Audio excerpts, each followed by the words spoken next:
Gunslinger Posse, and welcome to Branded for March 13th, 2024, live from Matenga's Pizzeria in Schertz, Texas for Camp Week. He's head coach Tom Manas, general manager of the San Antonio Gunslingers. I'm Ralph Judkins, running the plays and called along with you. Be a part of the team tonight by telling us in the chat where you are. Make a comment and ask us a question. Go on and like and subscribe while you're at it. All right, Coach, any words before we kick things off? No. All right, we'll be right back with the first quarter on Branded.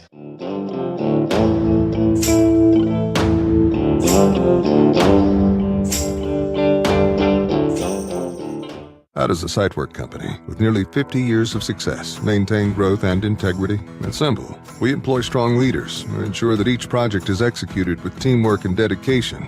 At Chapman Brothers, we believe in fostering innovation while upholding our unwavering commitment to quality. Join us as a manager, estimator, or supervisor and become a driving force behind our legacy. Apply now to be part of a company that values both its history and the path ahead. Chapman Brothers, where growth and integrity meet excellence. Don't get left in the dark again. John Wayne has a full warehouse of standby generators ready for immediate installation. We'll keep the lights on, we'll keep your appliances running, even if you lose power. Call or text John Wayne today and don't pay anything until December 2024. Spriester, Jimenez, Kasky, Ramirez. Cars ramming into DPS troopers. I do the behind the kitchen door. Hear about the video of your DWI arrest? Expect more at 10. Tonight on the Night Beat. Night on the Night Beat. The Night Beat. 2023 has been a landmark year for the Indoor Football League. Our 15th season saw tremendous growth, both on and off the field. Bold steps towards a bright future, cutting-edge fan engagement, and powerful new partnerships. And we're just getting started. There will be more in 2024. Calculated growth, strong franchises, and the best indoor football on the planet. The IFL.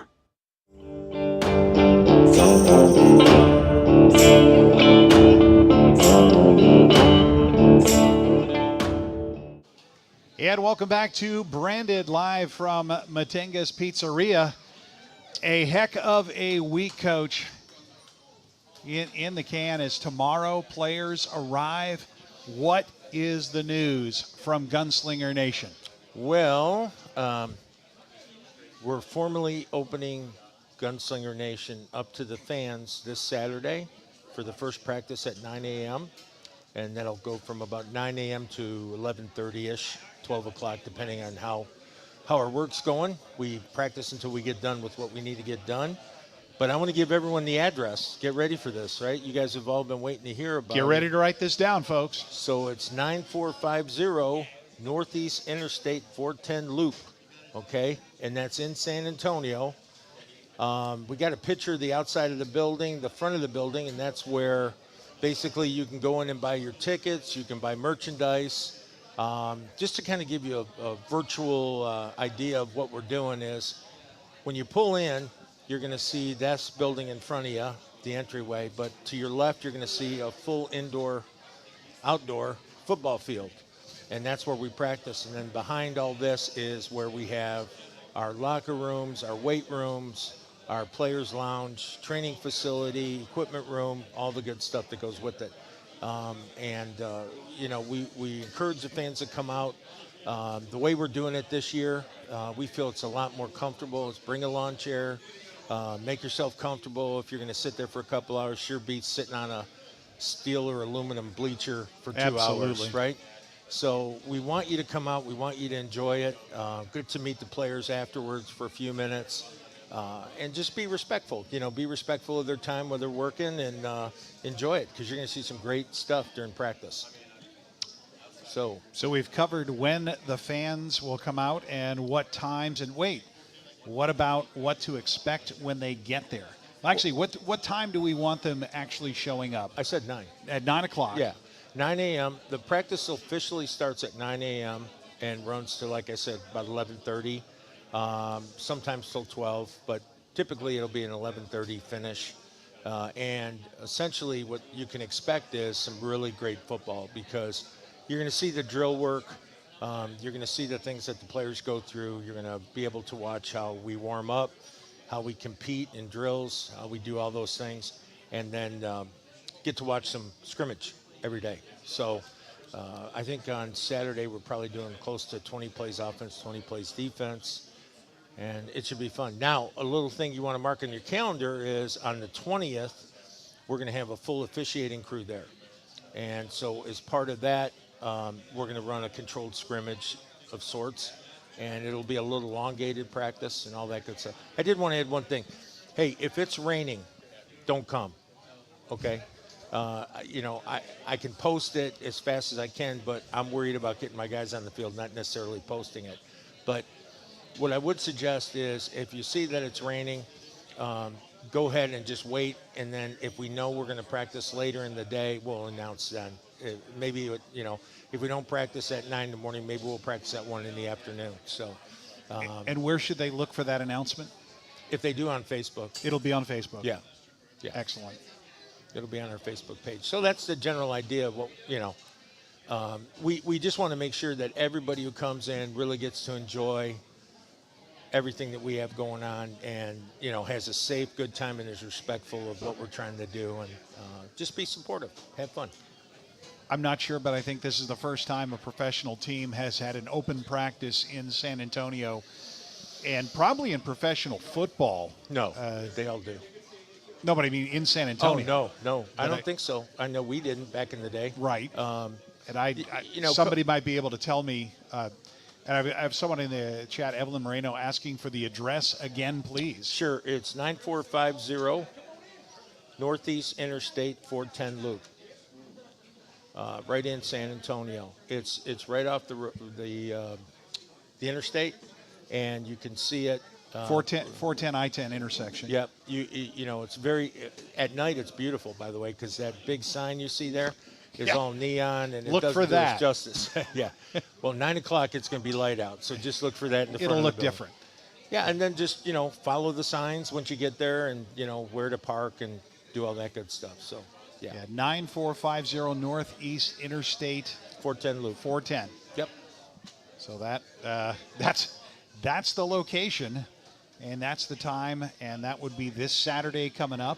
And the more complete practice, the scrimmage with officials in place on the 20th. And Saturday, I'm just giving you a heads up right now, we're not going to be in full pads. It's going to be the first day, so there's going to be a lot of teaching going on. And Sunday is the first contact practice. So if you're hungry for watching guys beat up on each other, come Sunday. Would you say that this would benefit high school players to come out and see, and even college players to see that this is what the next level looks like? Yeah. And they can see the similarities between what they go through. What would you say would be the biggest difference between a professional and a high school practice, since you've run both? Yeah. Big, too much to describe in the time allocated? Yeah, we're assignment-driven football, and everything that we do is more precise and reactive. It's planned, and we're building muscle memory every day at practice. We joke about it, but as a coach, we'll run a dive play on the first day of practice, and we'll run that same dive play on the last day of practice of the whole season. It's a lot more repetitive. It's a lot more physical, and that's typically how we handle it. So, yep. That's it. What does that mean? No. Anything else this quarter? You ready to move on? Well, yeah. Oh, I want to bring up something. Oh, yeah. So our sponsor, Matinga's. Let's go ahead and switch that over to you, Coach. Has a brand new Gunslinger's Pizza. And here you go. So we have our Gunslinger's Pizza. And we're using this as a bib lately, so we'll see how it goes. Let's hear it for the box. Yeah, great. Yeah. So the box made the cut. The box got more applause than we did. Yes. No, that was a good thing. Yeah, so, and what we're encouraging you to do is order one, post it online, show your support that way. And I think, don't they get something for doing that too? Yeah, the instructions are on the inside of the box. There you go. If you wanted to read them again. Nope. But like, comment, etc. with Facebook, it's a with great Matengas? promotion. It's a gunslinger's uniform on there, and they went they really helped us out in doing that, and it was great. We really appreciate That was them. actually one of the first things that I heard about the sponsorship is they were actually going to be doing a custom box for us when Matengas got on board. Yeah, I think we talked about that actually in the very first meeting we had with them up at the office. Yeah, so. And it was their really good idea. stuff. Oh yeah. Because they have a great Well, program. they were doing it. They do different boxes for different events, and their anniversary's coming up. And They've got the 10-year boxes. anniversary box. Right. So there's some cool stuff. But again, whether boxes or not, it's great pizza. I mean, I think it's the best in San Antonio. So I've never had anyone say anything less than it's great. It's not just good; it's great. Yeah, it's great. It is great. Yeah. You got to come here and find out, as many people have. Yep. No, it's really good. It's really good, and Matt and Inga are great people. What are you pointing at? Well, I was going to say we could quickly show the crowd that's assembled. Yeah. Filling up. Yeah. It's filling up as people are coming in. I saw, Don's over here on the left side. I don't know if you want to. Don and Pam. I don't know if you want to put him in the telestrator or not. Yeah. Did you want to telestrate him? Nah, of course not. Oh God. I'm just trying to. Hey, and Zach Brown, we weren't even sure he was gonna make it because he's down in Houston. Well, I thought he was still driving. I hope you're not doing this and driving. Well, he says he's checking in. So okay, great. Don't reply, Zach. Don't reply. Yeah, not until you're parked. Yeah, we need you. Yeah, so we're gonna go ahead and wrap it up for the first quarter. Wrap it up for the first quarter, and we'll be back with more of Branded live from Matenga's Pizzeria. It was the box. It was the box.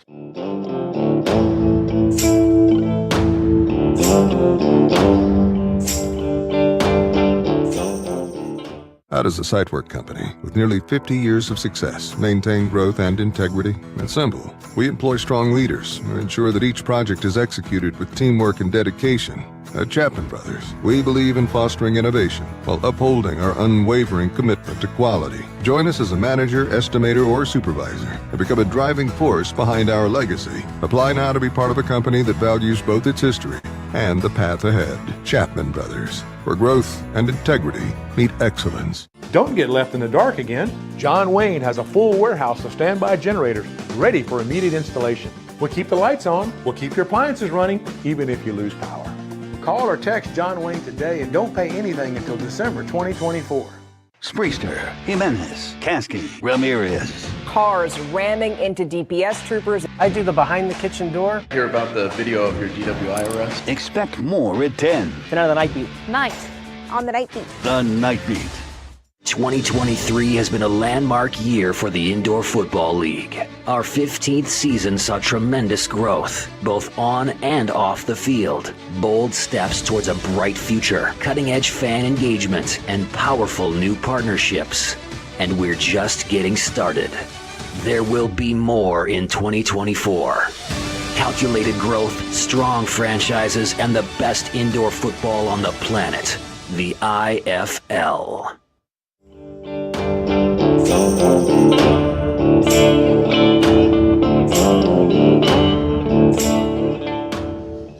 And welcome back to Matenga's Pizzeria as we get set to start our second quarter. Yep. And the players arrive tomorrow. That correct? Yeah. As we've mentioned. We've said that, yes. And what should they expect when they get here? Well, tomorrow is just basically check into their housing, which is our hotel, team hotel for camp, and meet your roommate. We got some forms for them to fill out. And then the only real event we have is we have a special welcome dinner at the Rackler Ranch for the team, which is impressive in itself. So I think that's going to be a great event. But yeah, just that's it. And then on Friday, the 15th is when they'll come out to the facility, see the facility for the first time completed, get their equipment, get their physicals, get their health care forms filled out, do all those kinds of things. And and then pretty much have a little quick meeting, team meeting, and then they have the rest of the day to themselves. Then the 16th we start practice. So, yeah. Do we want to describe what they should expect when they arrive at the facility? Shock and awe. I think, I'm a bit partial, but I've been doing this a long, long time. This will be something like my 50th camp, player and coach, 50 plus actually. And I will tell you that I've never been around a facility that is transformed the way this has, but not just transformed, it's so first class. That's the thing that just is totally astounding to me. We could put in a sink, but we didn't put in a sink. Don put in granite countertops and the best of everything. And we could put in showers. We didn't just put in showers. We put in football showers, big, beautiful showers. And then Miss Pam came over today and she decorated. Yeah. And once she did that, and her and Miss Stephanie doing it, they made the place beautiful. And it's just, I think they're going to be, anybody who's played in other cities is going to wonder why they played in other cities after this. So. Well, that was actually my next question, Coach, is why should a player choose to be a San Antonio gunslinger? Why here? Why not somewhere else? Well, I think the number one is our culture and our God family football culture, our character culture, and also our championship culture. Everybody that is involved in this organization has been a champion in one aspect or another, whether it be in business, football, family life. They've been champs. And so when you come here, you're getting the best version of the ownership, you're getting the best version of the coaches, and hopefully you're going to give us your best version as a player. And we've been cultivating this since September 1st. So now it's finally time to let the horse out of the stall and do his thing. So by way of comparison, do you want to describe your experiences in camp?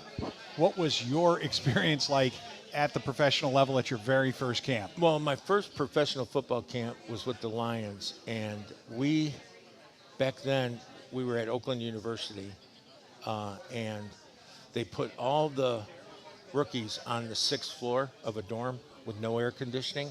Or elevator? No, it had an elevator, and there's a story that goes with that. But then the other part of it is all the vets stayed in the basement where it was 60 degrees and cool. So, I mean, I guarantee you it was probably 90 degrees in our rooms going there. So we had 3-a-days back then. So we'd have a morning practice, we'd have an afternoon practice, and then we would have a evening practice. And we did that for 6 weeks.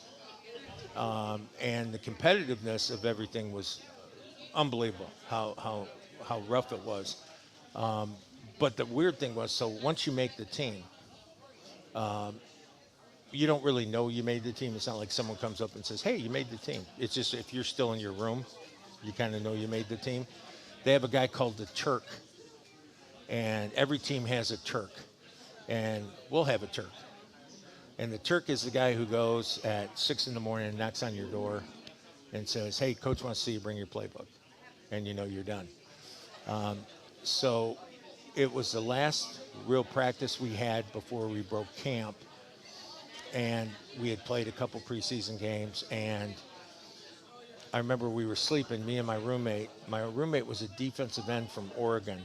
And we're sleeping, and the next thing I know, I'm drenched. I got a bucket poured on me with God knows what bodily fluids were in there, and we got hit with fire extinguishers and everything else. And it was the veterans saying welcome, right? Okay. So we're both sitting there looking like, we just got beat up, and they run out. Well, of the you're room wet laughing. and floured. Yeah. You look like you Right. look like you're ready to be fried. And they're running down the hallway laughing, going to the next rookie's room. And my roommate, the genius that he was, Steve Bach was his name, he said, let's get him back. And of course, me, being very coachable, I said, yeah. So we grabbed our garbage cans out of the room, went and filled them up. And then we didn't chase them. We went down in the basement to pour buckets under their door, water.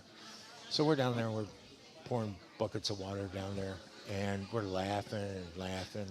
And I come and then we're getting ready. So I go run and get into the whatchamacallit. I get into the elevator. Right. And as soon as I come up, when the doors open, Monty Clark's standing there in his underwear, in his boxers, the head coach. Right. And he called me a bunch of names and called me and Steve a bunch of names, told us to get in our room. Well, the next morning, we did not know what was going on. But we sat there and we went, holy cow, what's this about, because everyone's ignoring us as we're walking in for breakfast. The coaches are giggling over there. Well, apparently, some rookie who was no longer with us took a fire hose and put it up on the 6th floor and turned it on in the stairwell. So there was Niagara Falls coming down the stairs. It ended up being like $70,000 worth of damage to the dorm. Well, all the rookies, we had to pay for it. So I remember that was my first experience of getting a fine that was in 5 figures. And I wasn't making that much. Right. So it really hurt. And so I kind of swore I'd never haze anybody. I'd never do anything like that again. But opening an elevator door thinking we're scot-free. And the head coach is right there. Oh, my God. Thank God he liked me, because it could have been a lot worse. No, but camp is what you make a camp. I used to love camp. Opportunity to play football every day. Does it get tiresome? Yeah, it gets old. But we don't have a long camp. It's not like the old days where we go 6 weeks, preseason games, all that. We have 2 weeks of camp. And essentially, rookies have 1 week to make this team, because then the next week we got to prepare for San Diego. Practice for San Diego. So, that's how it works.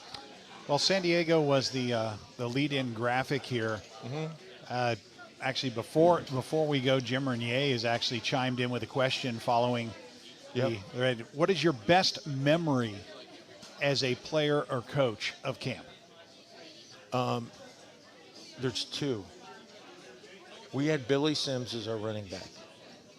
And I saw Billy Sims do something I've never seen another human being do at practice. That's one of them. And it was during camp, where he made a cut that, like, all 3 linebackers fell over and he went the other way. And I could still see that play in my head. And it was just a normal practice. That was probably one of the best ones. And I think the next one is when I could say this unilaterally throughout my career, is when you find out you made first team coming out of camp, or you found out you made a team, or you found out that, all the work you had put in, pays off. I always use this analogy. Think of Usain Bolt, right? Here's a guy who trains for 4 years for 9 seconds. 4 years. Trains for 4 years for a 9-second run. We train for the however long camp is for a season. So we get to, at least get some reward along the way. So when we start feeling sorry for ourselves, and we all do, legs get tired, they feel like you're carrying around lead bags and all that. You just keep reminding yourself why you're doing what you're doing, so you can get through on the other side and really enjoy it and be with your brothers and have fun playing football again. So those are the best memories, the 2 best memories I as think a player, as a coach? Yeah, I think that Billy Sims move, and then just making the team, or finding out your first team, or in college, finding out you made the travel squad, or, all those the little next momentum. Level. Yeah, the next step. Because I'll tell you, the hardest thing is, like, you're in high school and you're all state and you're all this and everyone loves you and all the girls like you and you're the funny guy in class and life's good. And all of a sudden you go to college and everybody's like that. So you're sitting in a locker room and I'm thinking, shit, man, I was all state. I was this guy's an All-American in high school. This guy's an All-American. This guy's all state. This guy's all state. So now all of a sudden you're with all these great athletes in one room and you realize that, you don't have a leg up. You don't have an edge. It's just going to be, can I outwork these guys? Can I do those things? And that leads us when we were going to talk about how do I get cut, or how do I make a team? So we'll get into that in a minute. Right. But yeah. I did want to ask, because we've highlighted culture. You've highlighted culture in this example. The difference between the camp in the NFL, the culture of the Lions at that time and that place, compared to the culture that you are going to set up here, that these players are going to experience starting Friday? Well, I think, though, every coach initially starts out with our culture. And then you get real. Did I do a good enough job? My first thing is, when on the first day of camp, is, did I do a good enough job recruiting? That's the first thing I think of when the team starts coming in. And then the next thing is, did I schedule and did I set up a good enough practice schedule? Did I bring in the right coaches? Did I bring in, do I have the support of the ownership? Do I have the facility that's going to work for me? And you have to take all those things into consideration. It's funny because guys will say, oh, head coach, all you are is a figurehead. Yeah, right, kiss my butt. Yeah, no, it has nothing to do with that. It has to do with managing all these men and giving them, my biggest fear is I didn't give someone an opportunity to make the team. Now, if I didn't do that, that's the worst thing that can happen. If I did do that and they don't make the team, that's okay. But so I'm always very aware of how many reps the rookies are getting and how much exposure they're getting, and I want to encourage them to compete, and I want the veterans to know that they have to compete or they're going to get cut. It's the way it goes. Best men play. So no one's ever guaranteed a job in professional football. So, and the term I like to use is every day's an audition. So if you come out and you think, I'll just have a bad day, and you only have 7 days to make the team, now you only have 6. And trust me, coaches remember those bad days. So, you have to be the best version of yourself for all 7 days. Character, athleticism, coachability, athletic ability, and just pure grit. So, yeah. So we mentioned San Diego, the first team we're playing. Are you, in addition to orchestrating camp, and when you see everything together, the coaches, the facility, there's the players, and you have that moment of, I realized my vision. Have you ever had a moment where you get to that point and it's like, I've got to make some changes? Oh, yeah. Every day. Every day. If you're not learning, you're dying, man. I mean, every day. So it's not just, I don't just have a practice schedule and say, okay, let's watch film from practice today and da-da-da. I have to watch, are these guys getting their legs tired? Am I doing too much? Am I not doing enough? We don't want to hurt guys, but did we do enough to ensure we know how to tackle? So you're constantly having to modify and correct, and that's where I go into the term of self-scouting. We have to self-scout every day. I always say when we're watching film, man, I'd kick our butt. We didn't look good today. Or, hey, you know what? That team can win a championship. And if you're real with yourself and you understand exactly, and if you're honest with yourself is the big thing, that, hey, we're not good enough here. I got to make a change. I got to bring in a new guy, or I got to bring in a couple new guys to compete for this job. And or, hey, we're great. I don't want to change anything. I rarely say that because I'm really hard to please, when it comes to practice. I don't think we can ever be perfect, but we can get perfect effort as long as the effort's there. And so you're making an adjustment for the next day based on the previous day film. After Always. Meetings are over, you're talking with the coaches, Yep. saying, okay, we saw this, we saw this, we saw this. This is what the plan is for tomorrow. Because you already have your plan worked out. Then Right. it's, okay, time to make adjustments from the plan. Right. And that's the biggest thing is, I did this for years and years and years. I'll grab a coach and I'll say, okay, I want you to do a scouting report on us. How would you beat us?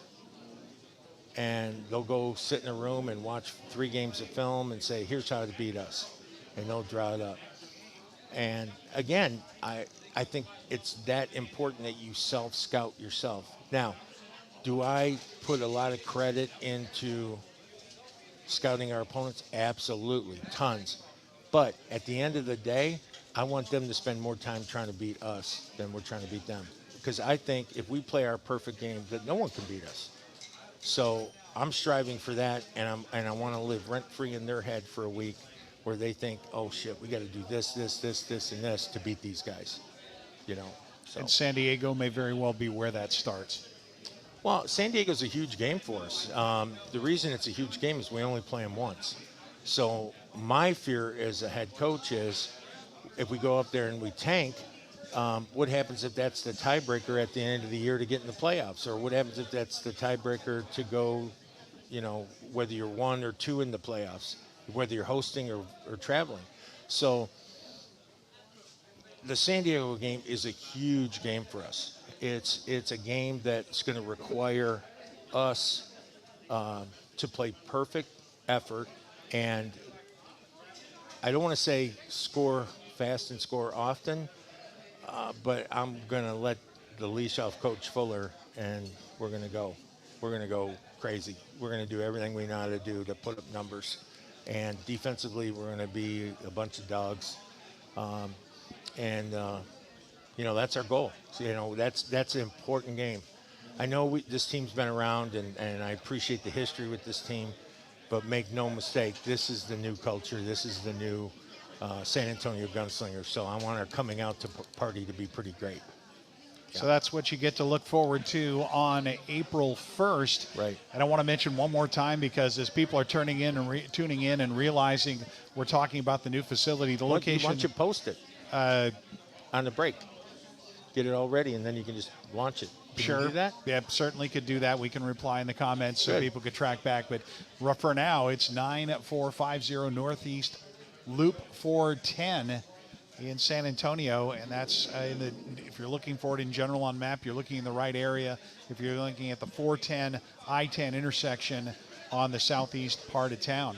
And we'll make sure we post it on Facebook now that things are rolling. So now that it's out there, we've been dying to tell you folks for for more than a couple days. Ready to go on to the third? Yep. Ready All to right. go. We'll be back with more of Branded live from Matenga's Pizzeria in Schertz, Texas.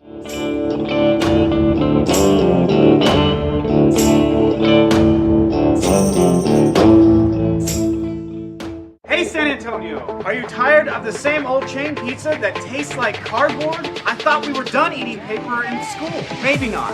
It's up to you. At Matenga's, we bring you flavors that are authentically Texan. We're talking about fresh dough that we made in store every single day. We're talking about cheese that's shredded in store for that authentic cheese flavor. We're talking about brisket because this is Texas, y'all. We're talking about our Texas rolls. Can't get those anywhere else. We're talking about Texas ranch because when you put jalapenos and ranch together and you dip it in with pizza, just drink it. Lastly, we got a pothole pizza because we had to name a pizza after our roads. You know what I'm talking about. Can't wait to see you soon. Find a Matenga's near you. It's like literally like hockey and football had a baby. Type of action you'll never see in the NFL.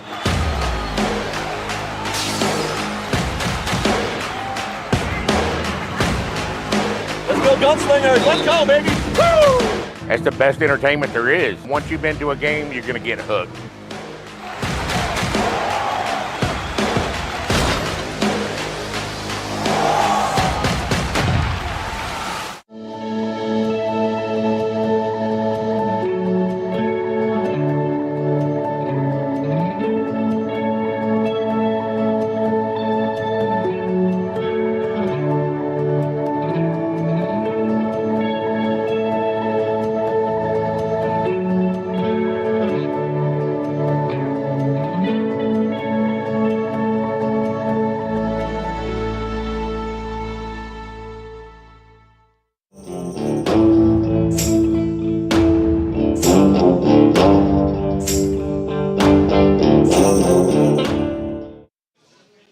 Welcome back to Matenga's Pizzeria. Ralph Judkins along with Coach Tom Manas as we get set to start the third quarter. We hinted at this question at the end of, or actually in the first quarter. So, Coach, let's go ahead and start out by asking that question and getting it answered. How does a player actually make the team? Well, I say this on the first day,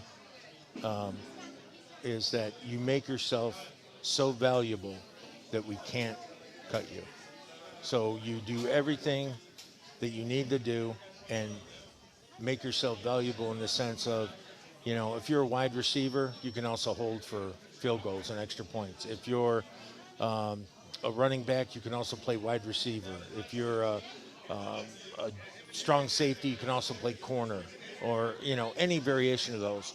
But what you do is your value is what determines whether or not you make this football team. I always say that the eye in the sky when you film practice, right? If we don't see anything to give pause is the best way, just on your performance. If all you do is do your job and do your job well, it makes it extremely difficult to release you.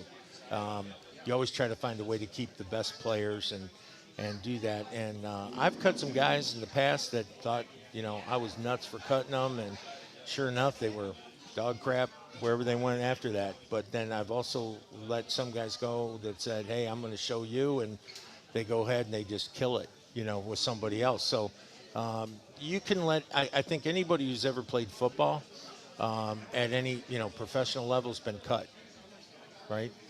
And or traded and or something. So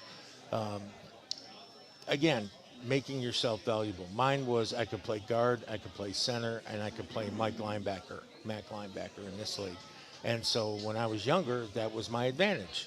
The biggest part was if I was a guard and I could play center, that's huge. Again, if you're a right tackle but you can play left tackle, that's huge. So all those different variations on things is what you really want to focus on, is how valuable is this guy? If we let him go, are we as good a football team then as we are now? And I think it would be safe to say that ability to do more is even more important in the indoor game, given the roster size, than in the outdoor game. Would that be a fair statement? Yeah, well, and include the IFL. Okay, so the IFL has rules that most, leagues that I've been involved in longer than the 1 year I spent in the IFL are extremely difficult. The 7 veteran rule. You're only allowed 7 players on your roster that are veterans. Veterans are classified as anyone who's played more than 3 years of indoor football at any level and or is older than 27 years old. Heck, if we didn't have that rule, you should see the roster I have. I mean, it'd be ridiculous. I mean, I've gotten calls from guys like, I can't take you. I'm at my 7. So we have, that's one way of a differential in that. The other is 25 men versus 53. So, we're allowed to have 25 men on our roster, 21 on the game day roster, and the other 4 are on practice squad. That's brutal. I mean, when you start doing the math, we did it today in the coaches meeting. I said, okay, how many offensive linemen do we want to address? How many D linemen do we? We got to count the kicker. You got to count the quarterback. Do we have a backup quarterback, or we go without one for this game? All those things have to come into play. And when you do that, it gets tough. That's when coaching kicks in. Well, you certainly have a lot of hard decisions to make. I guess the next question for me is, what about the easy decision? What is the fastest way to get cut off of the 2024 Gunslinger squad? There's a couple ways. Obviously, one would be don't follow the rules that we have or the expectations that we have. And that could be anything from your social media post. That could mean, anything from like using drugs, smoking marijuana, or being in public excessively liquored up. Those are easy ways. Talking ill to a server at one of our restaurants that we frequent. Those are non-negotiable. We'll just see you. Bye. You're gone. And I don't care who you are. But then there's the other ways. And the other ways is taking a practice off. The other is constantly being one of those guys that hangs out in the trainer's room. He feels like, well, I'll make the team just, playing the injured route. Then there's, the guys that just aren't good enough yet and maybe need another year or two at a smaller league or, a less talented team where they can hone their skills a little bit better. Those are the probably easiest ways, those guys stand out. Like, I don't know if I told this story before, but it was a few years ago, and I was in my office at home, and I was watching film, and I know who the best player on the field was, and I'd watched this play like multiple times, and Susan had come in, and I said, hey, come on over here. I want you to look at something. Watch this play. Tell me who the best player on the field is. And she went, that guy. She knew right away. Why? Because those guys stand out, right? And that's the way you make a team. Now, the other thing is, I'll say, show me who the worst guy in the field is. And she'll go, that guy, because he just missed his block, right? Or that guy because he couldn't stay with the wide receiver. And so good things stand out, bad things stand out. And you want to be the guy doing his job where it doesn't apply to either of those. You're just grinding, boom, doing what you're supposed to be doing.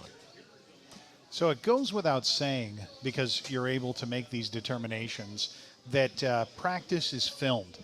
Everything's filmed, obviously, with us because we're looking at, and we talked about not taking a play off, and we talked about trying to stand out. What are the other reasons why you make a commitment to film practice? Because not every team does. It amazes me. We not only film, we film with 2 cameras, and we film drills, and we film, like if we're going to do a skelly drill, we're going to do an inside run period, we'll film that.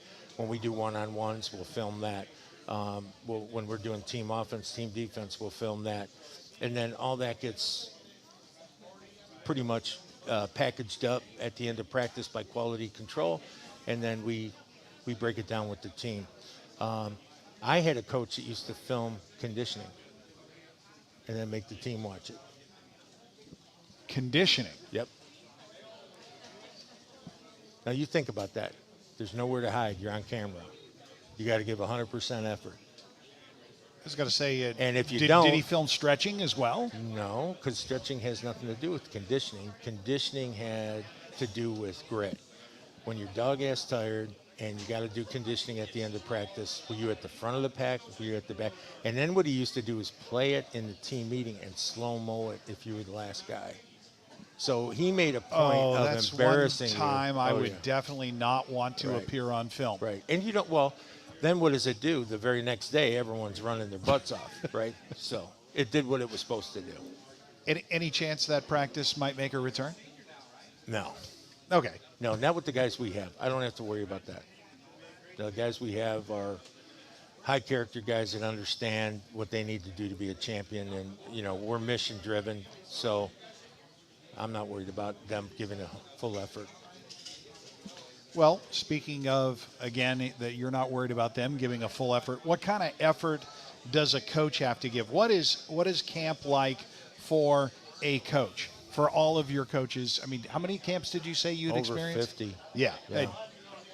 So what is it what's that experience like? I think, when you transition from coach, here's the hardest thing, right? When you're a player, camp's physically tiring because, there's a time frame. There's, I've got to be on the field from 9 to 11:30, 12 o'clock. Then I got to be in meetings. Well, when you're a coach, you're there 3 hours before they get there. You're there 4 hours after they get back. You don't get to run. You have to stand, which is brutal, to just stand for 3-4 hours at a time and watch practice and, coach them up and do all those things. So physically it's hard. And mentally, it's exhausting because, as of the start, this was the last weekend. The coaches had come in, and it was the last weekend they were going to have now until August 17th. And I said to them, you guys got the weekend off. You got Saturday and Sunday off.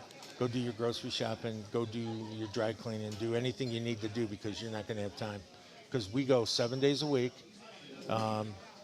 And that's 7 days a week from now until the middle to the late August, actually, because then we have to stay and wrap the whole season up, too. And exit interviews. Exit interviews, exit physicals, turn in equipment, do all that kind of stuff at the end. So it never stops. I mean, that's the whole thing. And I try to be sympathetic to the coaches at times, and I'll say, I've always done this. Hey, we just finished walkthrough. It's 12 o'clock. Go home. They kind of look at me like, what? We get to go home. And that's when they go get their haircuts and go play around the golf or do something because, you don't want them to burn out. And then when they burn out, they quit being as good as they are. And we want to make sure that everyone has that. And I do that to the players too. We'll do that for players, and we'll sit there and turn around and say, you got Sunday and Monday off. See you Tuesday. You want to hear guys get happy. Yeah. And so that's part of it. So, yeah, I think you have to be, as a good leader, you have to understand. And the good thing about me being a former player was I get how they feel. You got some coaches that didn't play at a high level, and they really don't know how you feel at the end of a day or the end of a week. And I think I had that ability to do that. And I always use this line. I tell it to everybody when I start coaching them, I'll never ask you to do something I haven't done or I can't still do. So, when I give you an assignment or we do conditioning, you're not going to get any sympathy out of me because I could do that back in the day. Or this is what's required to be the next level, to be a champion.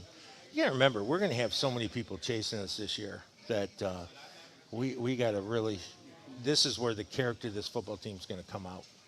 So, yep. That sounds like a good wrap-up for the third quarter. We'll return for the fourth in just a moment. You are watching Branded live from Matenga's Pizzeria in Schertz, Texas. We'll be back with the fourth.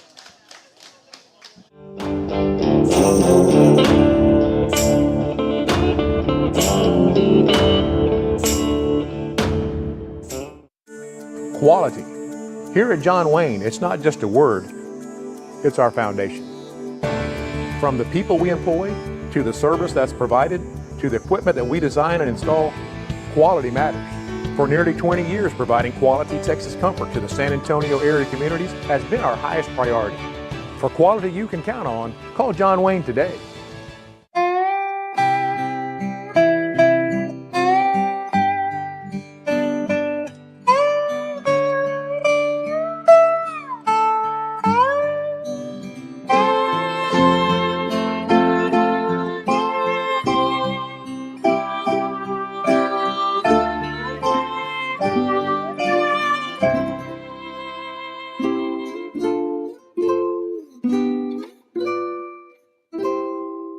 How does a site work company with nearly 50 years of success maintain growth and integrity? It's simple. We employ strong leaders who ensure that each project is executed with teamwork and dedication. At Chapman Brothers, we believe in fostering innovation while upholding our unwavering commitment to quality. Join us as a manager, estimator, or supervisor and become a driving force behind our legacy. Apply now to be part of a company that values both its history and the path ahead. Chapman Brothers, where growth and integrity meet excellence.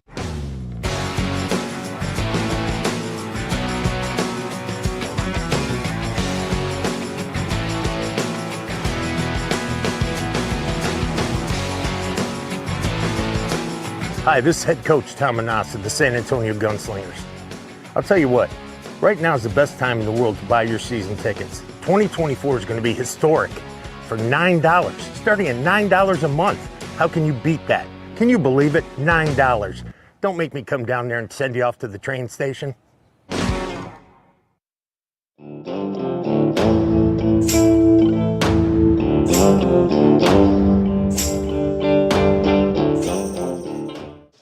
And welcome back to Matenga's Pizzeria in Schertz, Texas. As we start off our fourth quarter, I was kind of hoping I could get some people to get Weston Colt's phone number, phone to ring. Oh, we're talking about our single game tickets go on sale tomorrow. Oh, that's right. That's something else that's new. Yeah, so that's a big deal. Here's the deal, guys. Okay, so we're going to have to go out there on Easter Sunday. We're going to get on a plane, and we're flying to San Diego. And the next day, we're playing on Monday, April 1st, and we are playing the San Diego Strike Force. Now, we couldn't get a flight out after the game on Monday, so we're not coming back until Tuesday, which means we only have Wednesday and Thursday to practice. a walkthrough on Friday, and then we have the NAS Wranglers at the Freeman. I can tell you this, that's almost brutally difficult to do. It's one of the toughest things to do is prepare in that short amount of time. So how do we counteract that? We sell out the Freeman. We sell out the Freeman and make it impossible for NAS to win there, okay? And that's by being there, screaming, yelling, carrying on, doing everything you need to do, and supporting your gunslingers. And I can tell you these kids, this football team that you're going to have is special, and you need to be special and be there to watch it. So single game tickets go on sale tomorrow morning. So make sure that you're on the horn and you get loaded up, and we're looking for 8,000 people. That's what we want. So let's sell the place out. Okay, City of San Antonio, you have your assignment. Help out our team when they return after a 5-day turnaround from a game. Come into the Freeman Coliseum and feel that energy, because that schedule is brutal. I think the first 2 games are going to be very telling for how our season is going to go. I wouldn't say how the season's going to go. I would say it is going to reaffirm what we've been saying all along. Like, didn't the coaches poll came out? Right. 'Cause I get this email from the league and said, hey, rank the teams 1 to 16. I'm like, we haven't played a game yet. How are you going to rank them, right? So everyone ranks on history, right? So there's nothing else to go on. Right, but yet we ended up being overall, I think, 8th out of 16, but 3rd in the West. Yes. Right. So they've already got us making the playoffs. Well, the coaches have noticed the roster. The coaches have noticed the moves. Somebody's paying attention. Yeah. I mean, hey, the team that won the championship last year, Bay Area, right? Bay City, Bay Area. They lost 5 games. They were 11-5. And Arizona made it to playoffs. They were 11-5. They lost 5 games. I've never lost 5 games in a season. I don't plan on starting now. Right. But what I'm saying is things happen, right? And they're 11-5, won the championship. So I want you to put those things. That's why I'm saying the first 2 games don't define us. Nobody's ever won a championship in April. Nobody's ever won a championship in May or June. Championships are won in July and August, period. That's when they're won. Yeah, I mean, what was it? The Baltimore Ravens won the Super Bowl with a losing record?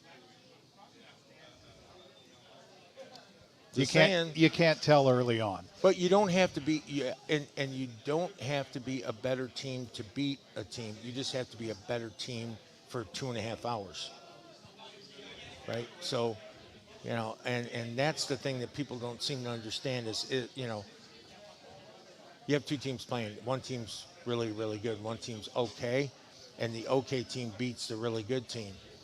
Okay, so then my question is, did they beat them, or did the really good team just let them beat them for lack of performance? Could we say we had an example of that last year with the Northern Arizona Wranglers defeating the Arizona Rattlers?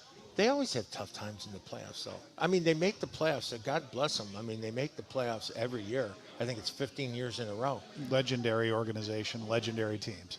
Yeah, and Coach Guy, he's a good football coach, right? But there's no way the Wranglers the Rattlers should have lost that game. There's no way. There's no way. But that's what I'm saying is sometimes it just takes to have a great performance on that Saturday or that Sunday or that Monday. It just got to be better than them for 2.5 hours, And you look at it, and it's funny because I've watched every game since September, and it's funny because, how does a really good team lose? Turnovers. Right, and that was the case in that game. Yeah, I think they had 4 or 5 turnovers. How are you going to win with 5 turnovers? And despite that number of turnovers, it was close. It was very close. And at one point, the Rattlers had retaken the lead. It was late. Yeah. Yep. But they left too much time on the clock. Right. Yeah. And that's the nuance of our game, is that I've told the story before with the Tampa Bay team. We were down 17 points and we ended up winning with like less than a minute, because we had the nets, kick it off the nets, recover, touchdown, that kind of thing. But yeah, in our game, you can score very, very fast. So you want to leave as little amount of time on the clock. It's funny because when I was in the CFL with Toronto, we were playing a game, and it was one of those things where we had to have the clock run out, and we didn't. It worked out where they had the ball with like a minute left, and they were on like the 6-yard line going in. And I remember our defense coordinator in the headset, he said, "Tell your guys to let them score. Just let them score." And I'm like, really? We're going to let them score. And sure as heck, what we did was the running back came and we kind of missed the tackle. And the running back, without thinking, went in and scored and left us like a minute and 10 on the clock. And we ended up winning the game.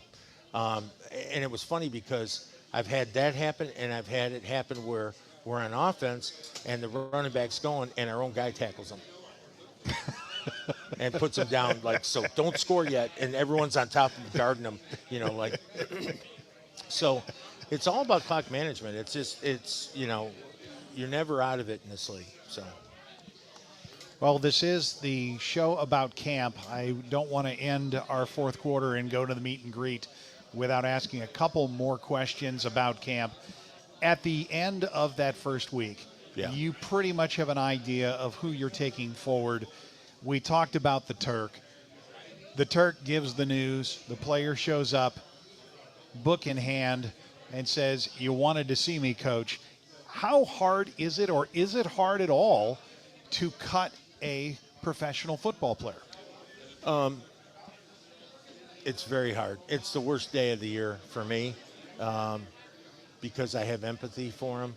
These kids have started playing when they were 5, 6, 7 years old, and have played their whole life, and you're basically telling them it's either over or not here, right? And so it's a hard thing to do. Now, some guys, you're glad to get out of the building. Like, whew, thank God I don't got to see him again, right? Because they make themselves problematic. But 99.9% of the kids are really good kids. So, again, what I do is if I have an inclination that specific player might not be with us come Sunday, I work diligently to try to see if I can trade them, work diligently to see if I can help them get on another team, have another coach look at them, do all that. And if I've exhausted all that, then that's a different conversation. Just say, hey, you know what, we'll keep you in mind. If we thought they were good enough to bring here, they're pretty good football players. It's just that they may not be as good as the guy in front of them, or it's a numbers thing. So, and I lay that out to them. I'm very honest with the guys, and I tell them, what it's going to be like. And but yeah, it's a horrible day. It's a horrible day. I hate it. I absolutely hate it. And yeah, it sucks because you don't want to be that guy, but that's part of being the head coach. So yeah, that's got a least fun job. I don't think a lot of people have been in a position where they've had to fire someone and say they're not, but at least you're able to have a conversation about there's a future. I'm not saying you're not good enough to keep playing. I'm just saying that you're not good enough to keep playing here. But that's a big difference because, I use the analogy, there's some teams that are here, and let's say you're here, and then let's say this is the next closest, and then there's dog poop down here, right, at the very bottom. I wouldn't send you to that just so you have a job. I would rather say to you, work hard, keep conditioning, stay in touch, and we'll keep you on our board, and if we need you, we'll bring you in. And I've done that more often than not communicate with guys again. We had a player today that we're going to be putting on RTR, which is failure to report. But it's one of those deals where we're in agreement on him not coming in right now, but we'll bring him in after our bye week, after Bay Area. And when you do stuff like that, you got to, again, we're playing chess, not checkers, right? So you figure we just played 9 games in a row. This could be fresh legs. This could help us in our playoff push and those kinds of things. So we're always looking to see what we can do. And I'm helping the kid out because he can take care of the business he needs to take care of right now at home. So you can't call it God family football and not honor God or family. Otherwise, you're just a hypocrite. So we have to make sure that we let them take care of what they need to take care of. And then we get some guys that just keep watching the roster after we sign them. Yeah, I think I'm going to go somewhere else. I don't want to compete against those guys, So, and that's understandable too, So, yeah. Well, I guess I could summarize how to make the team and how to get cut from the team in one phrase: be as advertised.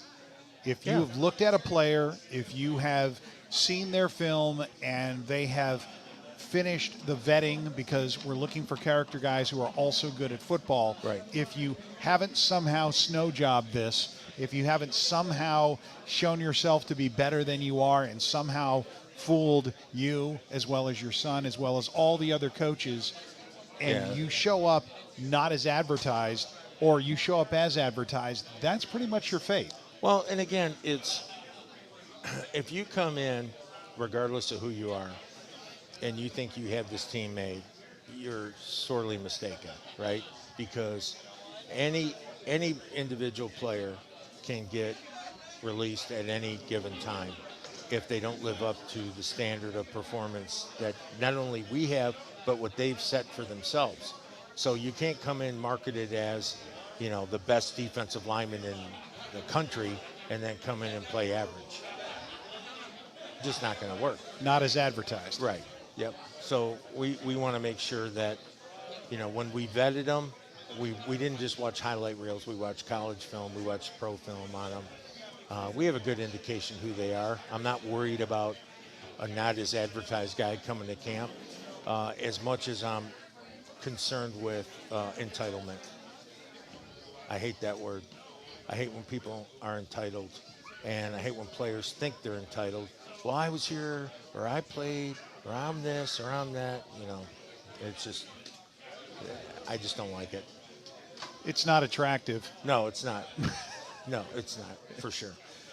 Okay, final segment or final question here before we wrap this one up. Please. One more time. Yep. What do you expect in front of the audience here at Matenga's, in front of the audience out on the internet? So no pressure. Yeah, no pressure at all. And everyone from the opposition to the commissioner, who I'm quite sure should be watching the show if he isn't already. Stop. Okay. Okay. What do you expect out of this year's team? My expectation is to go undefeated and win the championship. Next question. Well, that was the last question. Yeah, so that's what I'm saying. And I think if anyone has a lesser expectation as the leader of a football team, they should get out of the business and, do what they need to do. I love what Saban said. I told you this earlier. Nick Saban said, if you want to be liked by everybody, sell ice cream. Don't be a football coach.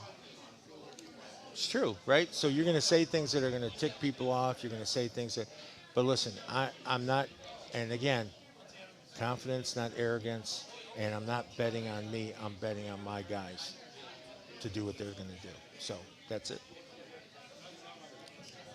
Well, before we close, I did have a comment that I wanted to highlight that just came in. David Garcia saying, more than that, I want everyone packing the Freeman Coliseum every game. David, if that happens, it's going to be a lot easier for us to meet the objectives and expectations of our head coach. Folks, go ahead, get your tickets. We have single game. We still have season tickets. I really think you should get season tickets because the price doesn't go up. I want you to think about something, right? So I try not to, but every once in a while you got to have a Big Mac. Okay, there you got to have a Big Mac. And I pulled into McDonald's, and I, didn't even think about it because I don't eat there a lot. And I said, give me number one, a Big Mac meal with fries, whatever. And then I thought, you know what? Maybe I should get another drink or whatever it was or something. And it was like $18, like 15, 18 bucks, something like that. It was like ridiculous. And I said, I remember we used to buy a Big Mac meal for like $3. Yep. And I said, I remember $5. Yeah, it wasn't like, that long ago. I'm like, you got to be kidding me, right? And then, of course, you go to the grocery store and everything's up. Then you go to Starbucks and you get a latte for $9, right? I can get a season ticket for $9 a month. That's one latte less a month out of my 5 lattes a week. I'll have 4 and I'll get to go to a game. And if you're willing to give up 2 in a month, you can bring somebody with you. Right. So, I mean, that's the thing is this, it just amazes me how we've made this affordable. But again, guys, I'm going to say this out loud. It's sustainability.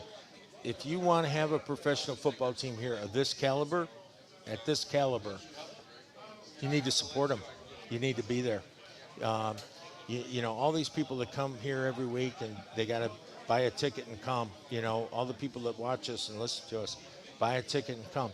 And again, if you go to the first game and you really like it, you can still get a season ticket package. You can get a 6-game or a 7-game package.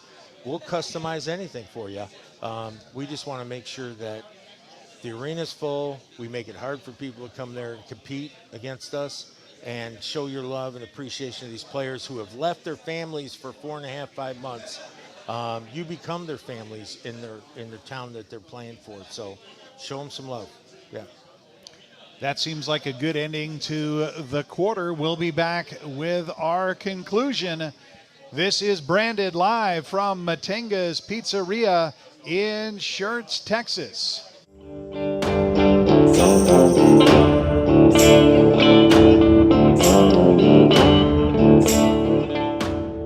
Hey San Antonio, are you tired of the same old chain pizza that tastes like cardboard? I thought we were done eating paper in school. Maybe not. It's up to you. At Matenga's, we bring you flavors that are authentically Texan. We're talking about fresh dough that we made in store every single day. We're talking about cheese that's shredded in store for that authentic cheese flavor. We're talking about brisket because this is Texas, y'all. We're talking about our Texas rolls. Can't get those anywhere else. We're talking about Texas ranch because when you put jalapenos and ranch together and you dip it in with pizza, just drink it. Lastly, we got a pothole pizza because we had to name a pizza after our roads. You know what I'm talking about. Can't wait to see you soon. Find a Matenga's near you.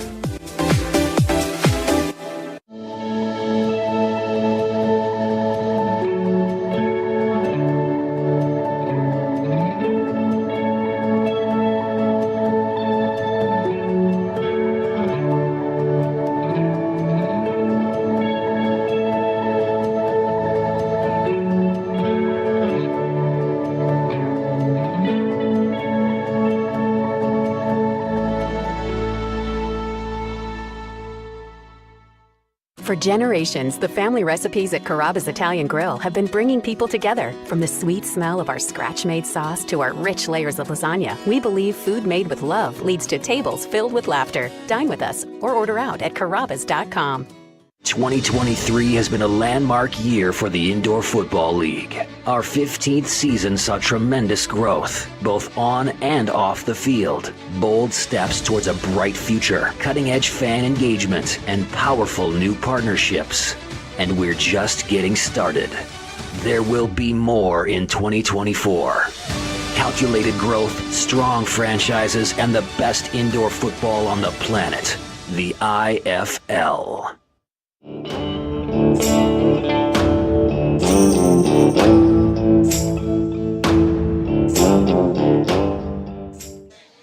And welcome back to our meet and greet segment. Game over, Gunslingers win. Let's go ahead and run through the roll call. Checking in tonight, Jay Washington, James Bernier, Charles Laverty, Hannah Bass, the missions highlighter, Tina Myers-Haddad, Evelyn Moreno, Holly Wood, Ronald Collier, Mark Yamaguchi, Zach Brown, Susan Manas, of course, XFL Mike on AFN, Tortilla Mantequilla, and let's see, David Garcia, Kyle Brian Butts, Nancy Rackler-Colm. That's a name that our ticket man certainly knows. Let's see, Eamon Caldwell checked in. And that is that's our roll call for tonight. Yeah.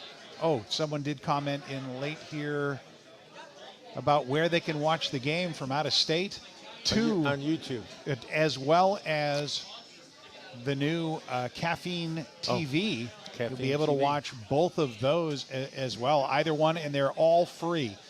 But if you're in San Antonio on April 6th, we expect you to show up at the Freeman Coliseum on April 6th. But if you're out of state, though, I get that. You know, I've got a new friend in North Dakota. Oh, by the way, I sent you your football. But when they when they watch, I tell you, that's the way I do it, is just put it on YouTube, and you can watch multiple games and, at your leisure. So. Well, Ronald said he's in Tennessee. Oh. I guess he gets a pass. Yeah. No, that's awesome. Thanks for listening. Yes, thank you Yeah. very much, Ronald, for watching us. I guess, he says he's there and he's watching his grandson. Oh, nice. Awesome. I know how that feels. Absolutely, and we're going to have that moment in a bit. We ready to wrap this one up? Yeah, I think so. And we just to kind of give people a heads up in the future here. Once the players get here tomorrow, we're going to always have players on the show. We're going to have special guests on the show. And I'm excited, so it's not just me and you anymore, and that we can have the team coming out and representing and getting a chance for the community to meet them. So yeah, excited about that.